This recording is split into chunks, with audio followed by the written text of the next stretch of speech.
I'm Milian, and this is my presentation on Aite, a web-based art sharing and community platform. I'll go through the project itself and the three documents I produced for it: the requirement specification, the design document, and the test document. So, what is Aite?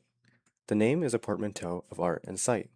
It's a platform where artists can post their work in any medium, like photography, illustration, digital art, video, and where people who just want to look at art can browse, follow artists, and talk about it. The closest thing to it that already exists is ArtStation, but the difference is what's being emphasized.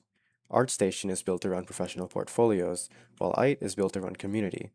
Users can follow each other, like and comment on posts, message each other directly, and create groups around a shared interest or style.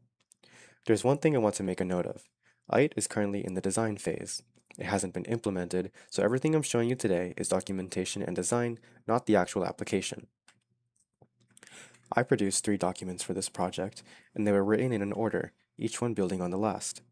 The software requirement specification came first, the software design document second, and the software test document last. The SRS defines what the system has to do, the SDD defines how it does it, and the STD explains how you would verify that the system meets the requirements. Starting with the SRS. This document defines what Aite must do, and it's written for the devs who will be building it, not the users. The functional requirements are organized into 8 groups: user accounts, artwork posting, discovery feed, social features, search, direct messaging, groups, and notifications.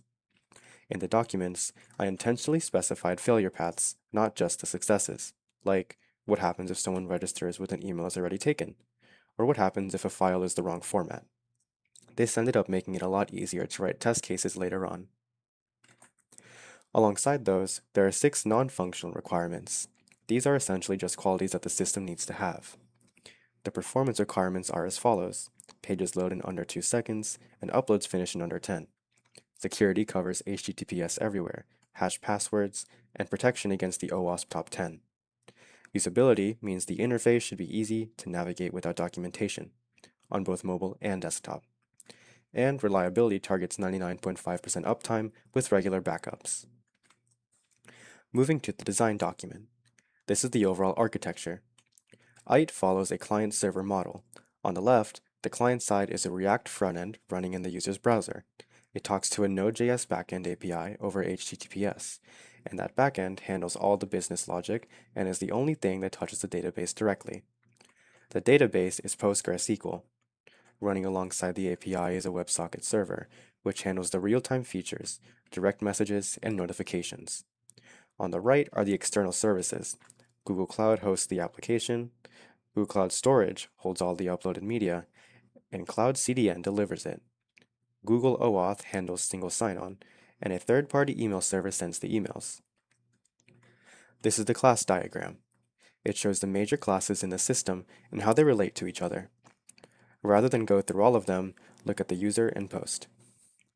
A user has attributes like email, display name, and role, and methods like register and login. One user can have 0 or many posts, and each post belongs to exactly one user. That same pattern repeats across the diagram, and those relationships are what drive the database schema on the next slide. Here's that schema as an entity relationship diagram. The core entity tables are in blue, and the junction and lookup tables are in green. The user's table is at the center of it. Almost every other table references it through a foreign key on user ID. One detail I'd like to point out: the commons table has a parent common ID that references the commons table itself. That self-reference is what makes nested replies work. Section 7 of the design document records 7 significant design decisions, and for each one, I documented not just what I chose, but what I gave up. And here's one of them. WebSocket for the real-time features. What it gets you is full duplex communication over a single persistent connection. The server can push an update to the client the instant something happens, without the client having to pull for it. There is a trade-off though.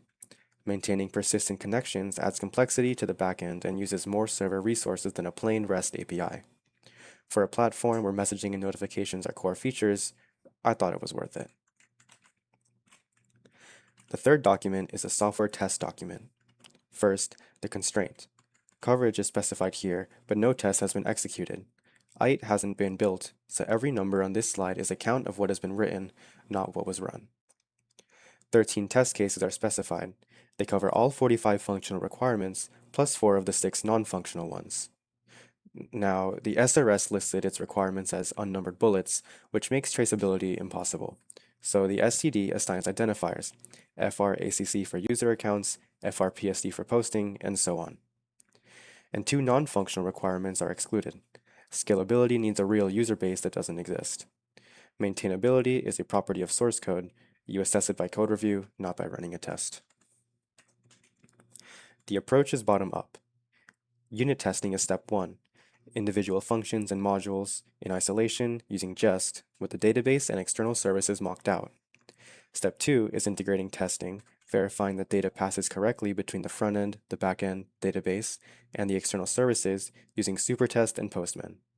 Step 3 is system testing. Complete user journeys in a browser using Cypress for the automated flows and manual testing for usability. Writing the test cases surface 6 requirements that the SRS specifies, but the design document doesn't fully support. Collections. The ER diagram has a collections table and a post-collections junction table, but there's no endpoint for creating a collection or adding a post to one. Reporting posts and comments, and reporting conversations. The class diagram shows report methods, but there's no endpoint for actually submitting a report. Blocking. The design document describes a blocking system in its safety section, but there's no blocks table and no endpoint.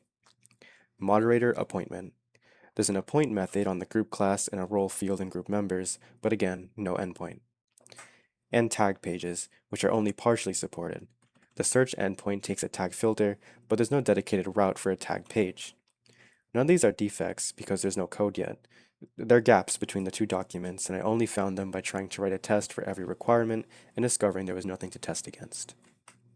For the demonstration, since there's no application to run, I want to show you how the 3 documents connect by taking one requirement and following it all the way through from the SRS to the test case that would verify it.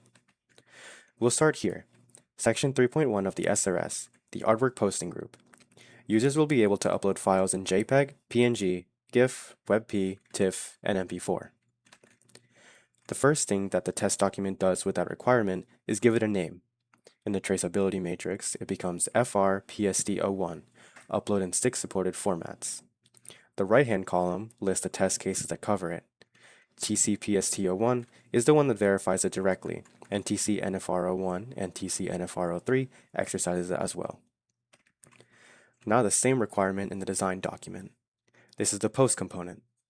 If you look at the data structures line, you notice that the sentence from the SRS has become a post object with named fields, post ID, user ID, title, description, and so on. And it notes that tags aren't stored on the post itself. They're in a separate tags table linked through post tags. The requirement hasn't changed, it was just given some structure. This is the sequence diagram for the upload. The user clicks upload with the file and metadata. The browser sends a post to API posts. The backend validates the request, uploads the file to Google Cloud Storage, and gets a file URL back. It then inserts the post into PostgreSQL, the metadata plus that file URL. The database confirms the save, the backend returns a 201 created, and the browser displays the post. This is test case TC PST01. It covers FR PST01 through FR PST06, the whole artwork posting group in one case. The preconditions say what has to be true before you start. The test steps say what to do. The expected results say what should happen. Each format uploads within the time limit, and the bad files get rejected with a message and no record created. And then actual results. It says not yet executed. Application is in development. That line is in all 13 test cases.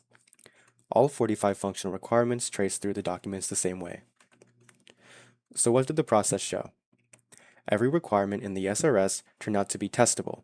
Each one could be expressed as a concrete step with an observable expected result, which tells me the requirements were specific enough to actually verify. And the 9 components in the design document mapped cleanly onto test cases. The most useful thing to come out of it, though, was the gap. 6 requirements that the SRS specifies and the design document doesn't fully support. Those need interfaces defined before implementation starts, and I wouldn't have found them by reading either document on its own. I found them by writing the third one. Nothing has been built yet, so I can't say anything about the quality of the system, What I can say is that the test suite is ready to run the moment there's a build. Thank you for watching.